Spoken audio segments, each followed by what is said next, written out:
Hello and welcome along to the latest episode of Rovers Chat. I'm joined as ever by Robbie Andrews of Radio Sheffield. Robbie, how are we doing? Yeah, all good. Thanks, Ricky. All good.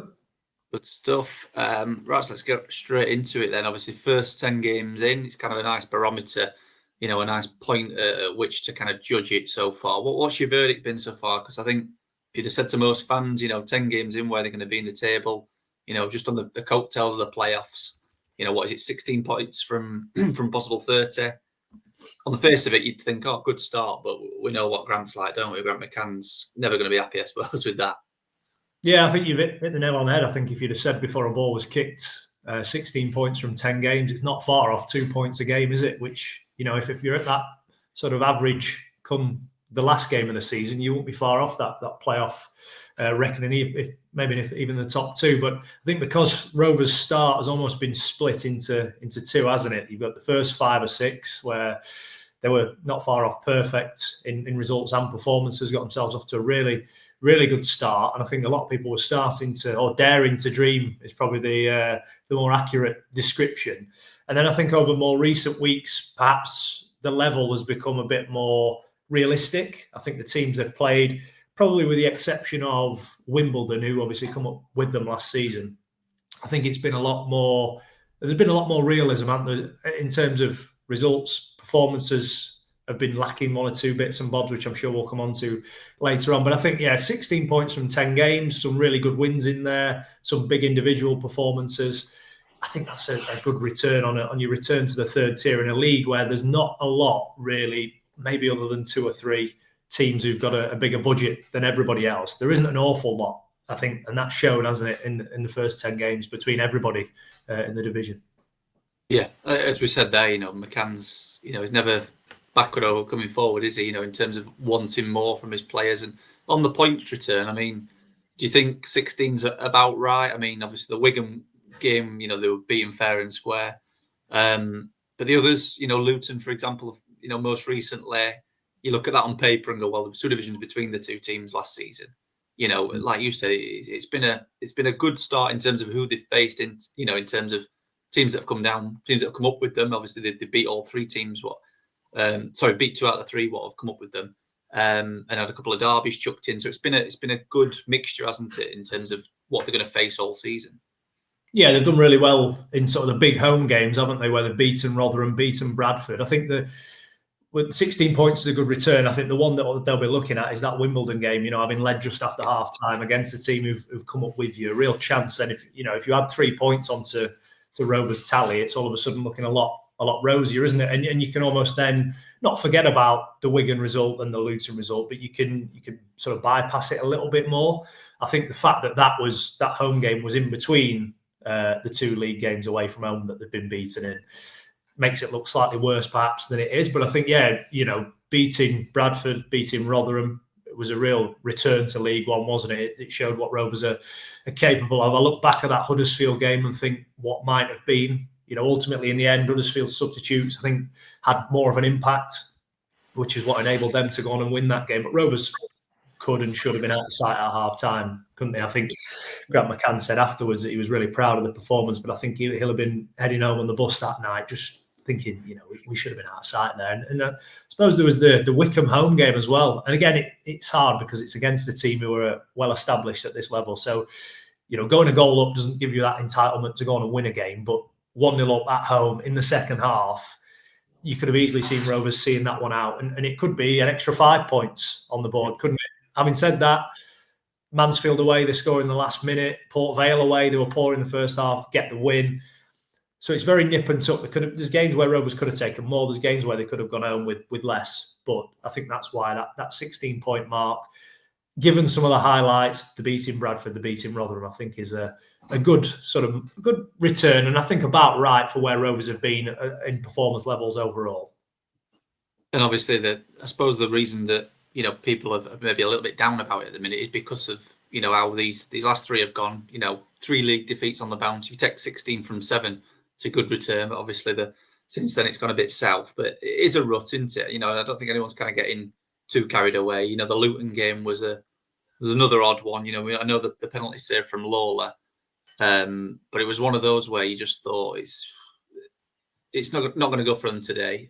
Obviously, I know you were away from it, but you'll have watched it back. And do you think it's just one of those now where this blank midweek is actually going to prove beneficial to press, like Grant said, press the reset button and just get them going again? Yeah, I think the biggest concern, as well as the results, is the lack of goals, that lack of creativity. When you look at Rovers have scored 10 goals in 10 league games, that's, I think it's probably the 6th or 7th lowest in the league. The bottom 4 aside, there's only a couple of teams in the division that have scored less than Rovers. But having said that, they've also got one of the best defensive records as well. So these games that they're in, with the exception of Wigan, there isn't a lot in them. But if you're not scoring goals, you only need one to go in at the other end, as we saw on Saturday. And it's a struggle, isn't it? You're looking for the players in attack. Not many of them have got off the mark yet. Molyneux's got a couple. Gibson scored. Sharp scored. But then you're looking at Olasanya, Hanlon, Middleton, Ajayi.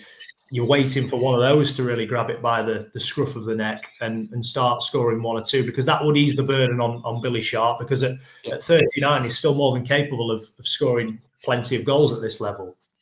But you want to have other options as well, and I think they're really struggling for that consistency in sort of that final killer instinct, which is something you don't associate with Grant McCann's team. Normally they're the ones who are winning games 4-2 or 3-1, as we've seen so often in recent years. It's not really a theme that we've seen, whether it's this spell, his last spell, or at other clubs he's been at. Goals have never really been a problem. So I'm sure it'll be a head scratcher for him, because as he said, he gives them that belief. He's not a manager who goes to Luton and almost says, well, because we were 2 divisions apart last season, let's sit off and give them some respect. It's, we can get after them. They were relegated last season, so they're not the most confident of teams. But when you've got players who aren't in confident form in themselves, it's hard to then them to go out there and do it, isn't it? It's one thing what the manager's saying, and I think he made a great point after the game on Saturday, didn't he? That I think Cliff Byrne said to the players, listen, you won't play under a manager who's going to give you more sort of belief and more free will, really, to go out and score goals. So if those players haven't got that now, well, they're never going to have it, are they? Because Grant wants them to go out and play with the shackles off. So I think the goals will be more of a, listen, you can take the results. You can take a 1-0 defeat at Luton. Listen, that happens. Wigan, a good side, 3-0 defeat, it happens. I think the lack of creativity, the lack of goals is really the big issue. That's it, exactly. It brings us on to the question of firepower. I think a lot of people, I did a piece on it yesterday about Olasanya. He seems to be the kind of the guy coming in for copying criticism at the minute. And if you're looking to dig down into his stats, I think he's not really had a proper stab at it yet, really, has he? 4 league appearances, all off the bench. We're talking cameos, aren't we? I think it amounts to about 20 minutes roughly every game. So it's chicken and egg. How can he get more game time if he's only, or how can he offer a little bit more if he's only getting fits and bursts? And what's your view on him? Because he's, we certainly know he's got that raw power and that burst of energy, but it's just that final connection. Isn't it? Yeah, I think he's got the attributes, hasn't he, to trouble a lot of defenders at this level. But I think the lack of match sharpness, lack of confidence was on show on Saturday when Jordan Gibson makes the great break, cuts it across, and you're thinking if that's Billy Sharp, it's one touch, bang, and it's probably in the back of the net. I think given Olasanya's lack of minutes, as he had much of a pre-season, with all the sort of different scheduling of things in America and where was he at when he came in, who knows. I think Brandon Hanlon's probably had a similar issue as well, in terms of he came in, he started the season, then he was out of the squad, then it's on the bench. And so it's a bit chopping and changing, and similar on the wings as well. I think Grant McCann has got a lot of options, but there's not really been, other than Molyneux on the right and Sharp down the middle, sort of nailed on for who. You're not sure if it's going to be Middleton or Gibson. You're not sure if when Clifton was fit, is it going to be Clifton? Is it going to be Gotts? Who's it going to be? So that must be difficult, because it's great for him to have the options, but then you're wondering, the players aren't sure if they're going to start, are they going to get that rhythm? So I think you can see that maybe in the rushed chances that they're having. There's 1 or 2 opportunities where you think just a calm head and a bit of composure and Rovers would have scored. I think even at Spurs, watching that, Rovers went there and applied themselves really well. There's a couple of opportunities. I think the one where everybody's obviously focused on the big save from Kinski to deny Bailey off the post, but then you're looking at the rebound and Olasanya and Ajayi are almost looking at each other as if to say, who's going to tap it in? Whereas you wanted one of them to just go, bang, I'll score 1-0 or 1-1, whatever it would have been at the time, 2-1 even. But yeah, it's that lack of just gambling and really throwing yourself in there to be ready and waiting when the ball drops to you. And I think that will be a worry. It's certainly not a lack of options for McCann, is it? He's got plenty of bodies in there, whether it's on the wing or down the middle. It's just, and Rovers fans, I think, are obviously comparing everybody at the moment to Rob Street, which is inevitable, even the record he had last season. But even Rob Street's not exactly setting it alight in League One this season. So it shows the step up in level. I know he's got a goal or two to his name. I think he was sent off the other week, wasn't he, as well? So, but he scored against Chelsea in the cup, which again puts his name up in lights. But overall, he's not maybe had the start he would have hoped for. I know he's been playing out wide for Lincoln. Yeah. But I think every striker Rovers have got at the minute are almost playing in the shadow of Rob Street a little bit in terms of the fans' view anyway. It's almost every player's being compared to what he was offering last season, which I think is a bit unfair because there's a few new signings in there and you've got to give them that bit of time. I certainly wouldn't judge them or write them off just yet. There's obviously talent in there and Grant McCann doesn't get many signings wrong, does he? Exactly. I wrote that in the piece yesterday. Exactly what you've just said. You certainly would trust his judgment, and if there is a game that you would probably cherry pick, to try and turn the tide, it's certainly the team who's bottom of the league at home. Burton, I think they've 5 points. I know they played, as we record this on Tuesday, they played Tuesday night, but I think they've got Cardiff away, which is can't see too many backing them for a win there. So it's likely they'll come to town bottom of the table. I mean, that looks as though if you want to get out of this rut, you couldn't have picked a better game, could they, Rovers?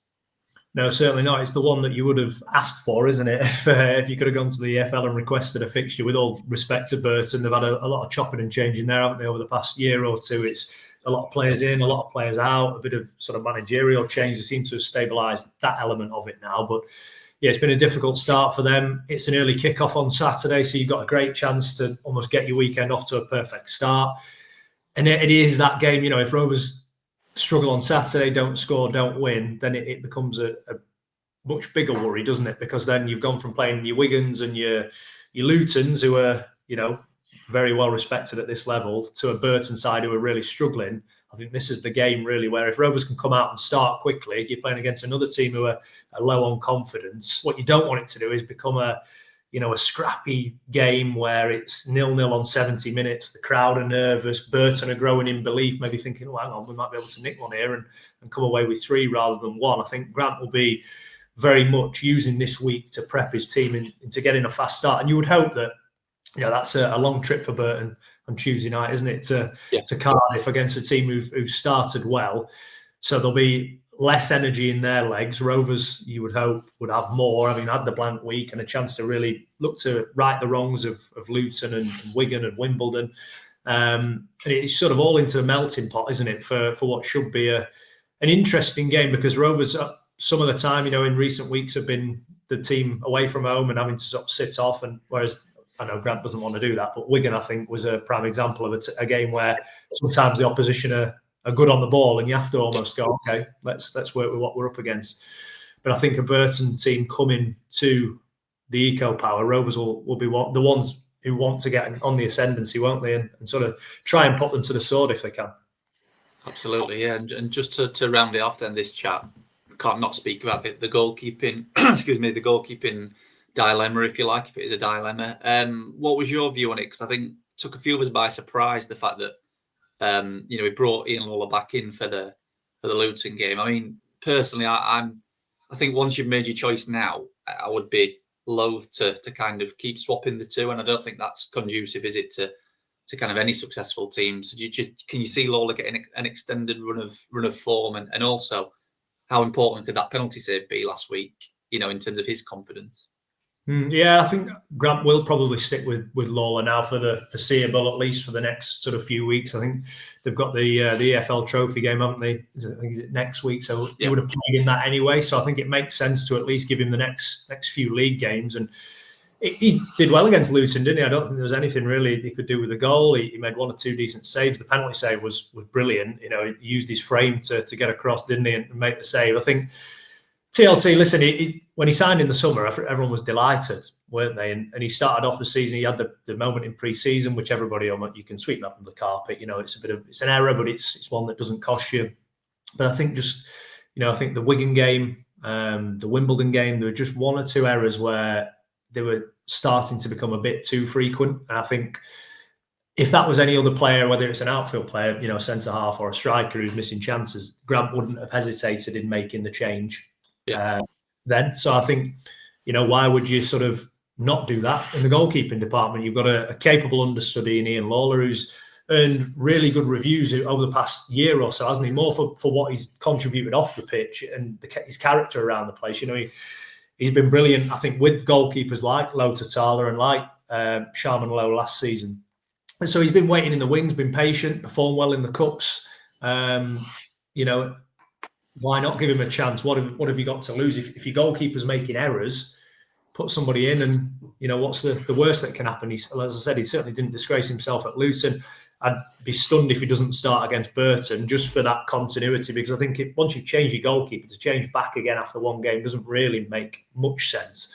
So I think certainly expect him to start at Burton. He'll start in the Cup next week as well. And then I suppose from I think is it Orient after that, isn't it? From Orient, you can maybe reassess it and say, okay, where are we now? Has the breather done TLT good? It seems like the reaction from what Grant McCann was saying, he reacted really well to it, understood the position that the manager was in, which is what you want, isn't it? And hopefully when he does come back into the team, which he inevitably will, whether it's sooner or later, that he can put those mistakes behind him and show the goalkeeper that Rovers fans know he is.